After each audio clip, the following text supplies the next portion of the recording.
going to make brief remarks. Our purpose for being here today is to announce that we are going to support the Debt Commission report and encourage its adoption by Congress. As we state in our announcement, our debt crisis is a threat not just to our way of life, but to our national survival.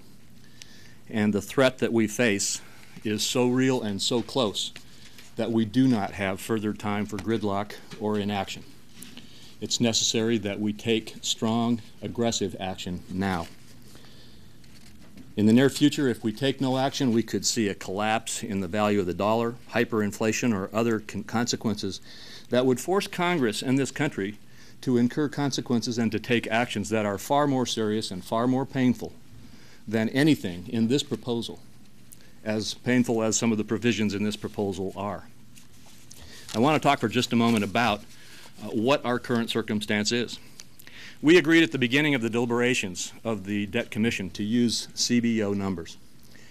If you do that, you'd note that the debt of our nation has risen from 32% of our GDP just about 8 or 9 years ago to 62% today. And the alarming thing is that if we continue on our current policies, that debt will begin to skyrocket.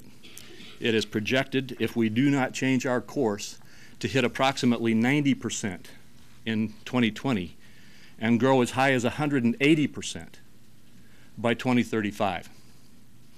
It probably will never hit that, because if we don't take decisive action, then the economy will, and we will see the kinds of forced consequences that will change those dynamics in very, very painful, difficult, and damaging ways to every American. The reason that we're supporting this plan is because although it is not everything we wanted, and although it contains things that frankly are painful to us and are raise heartburn, it does take us dramatically down the path in the right directions toward addressing these issues. First and foremost, it addresses the spending issue. Under the proposal, there will be definite hard caps on spending put into place. And to just quickly summarize, it will result in us returning to 2008 spending levels by 2013 and reaching a balance in our budget by 2035.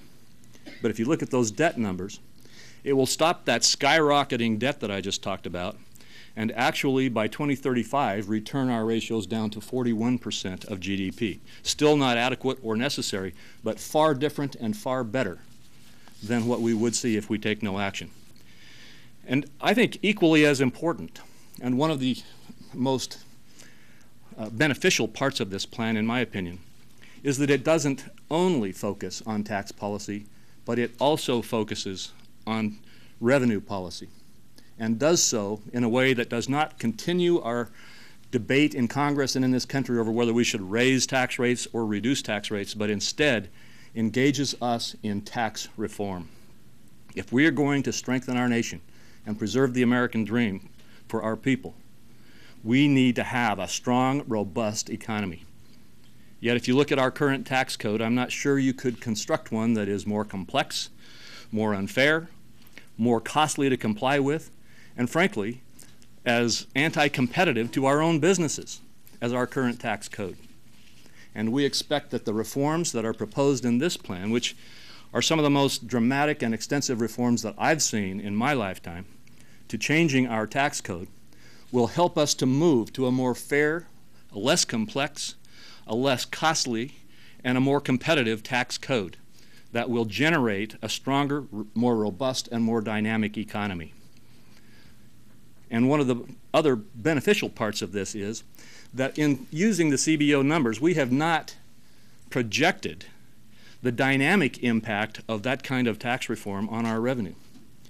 In other words, if there is a dynamic impact, and we're both confident there will be, that additional revenue as a result of a stronger economy is locked in by this plan to be utilized for either further rate reduction or further debt reduction, and is barred from being utilized to justify additional spending relief.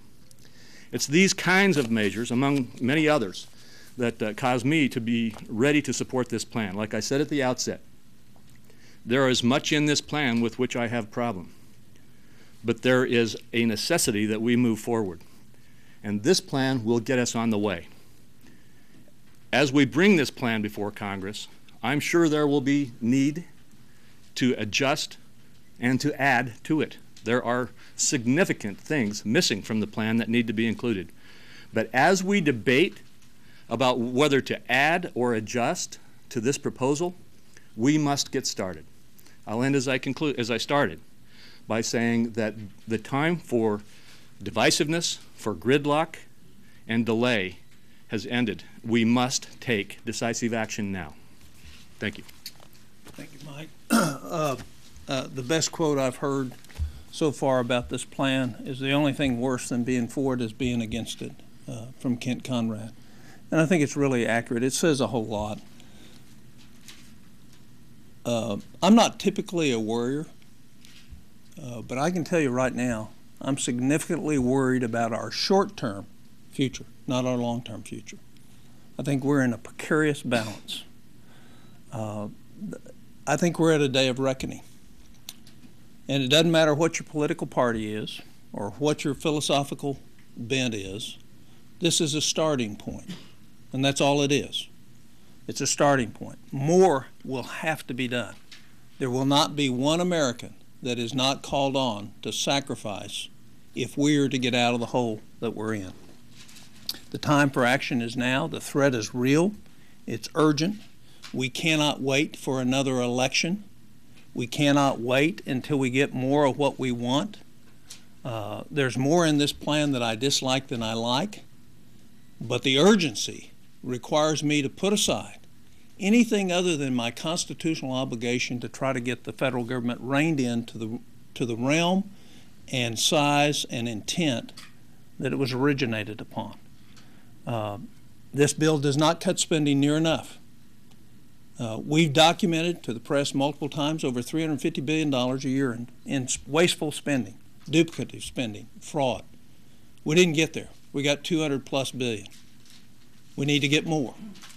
The tax rates aren't flat enough. They need to be flatter if we really want a robust economy and use both growth and common sense to get out of the problems that we're in. The challenge is a matter of national survival. That does not understate the case. If you look at history, no republic has survived as long as we have. And they have all failed.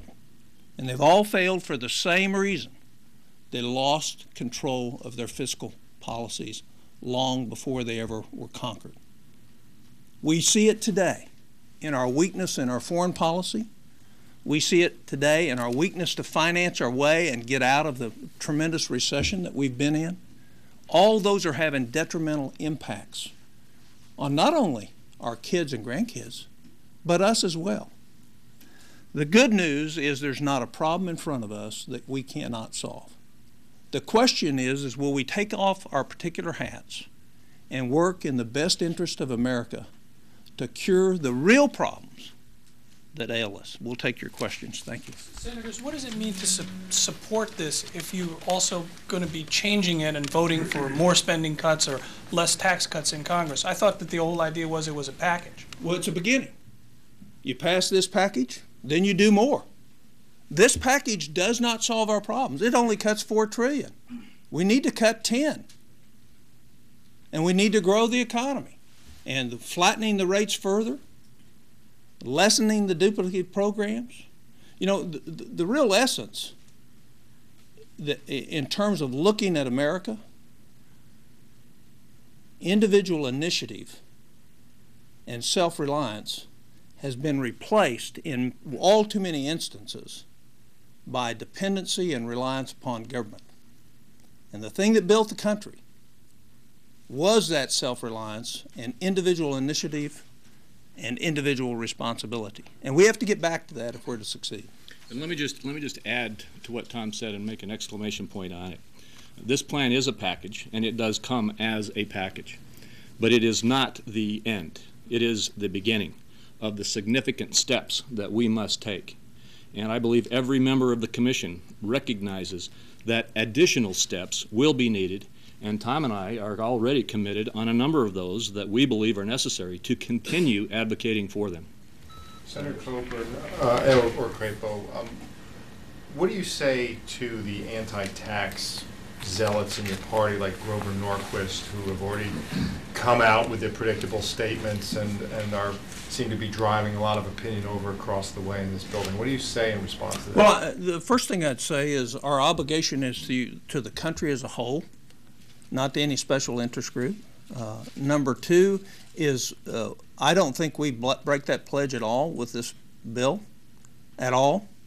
It may, in a cursory look at the letter that we do, but if you look at, we're at about 92% tax reduction versus tax increase, and if you score that dynamically, we're going to get more tax reduction than you have tax increase. So I don't believe we're in there. And if we're in there, so was Ronald Reagan, because this tax plan is Reagan on steroids that was passed in 1986. And just two quick additions to that. You always, in every aspect of this plan, you have to look at what is coming if we do not take action. If we do not take action, the tax increases that this Congress will face and probably have to pass are far greater than any kind of arguable tax increase in this bill.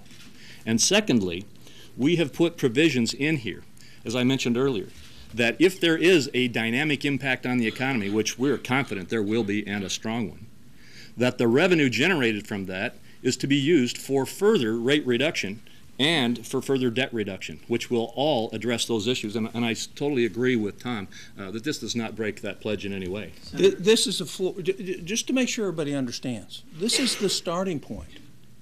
If we pass this bill tomorrow, it doesn't get us out of the woods. Everybody needs to understand that. It does not get us out of the woods.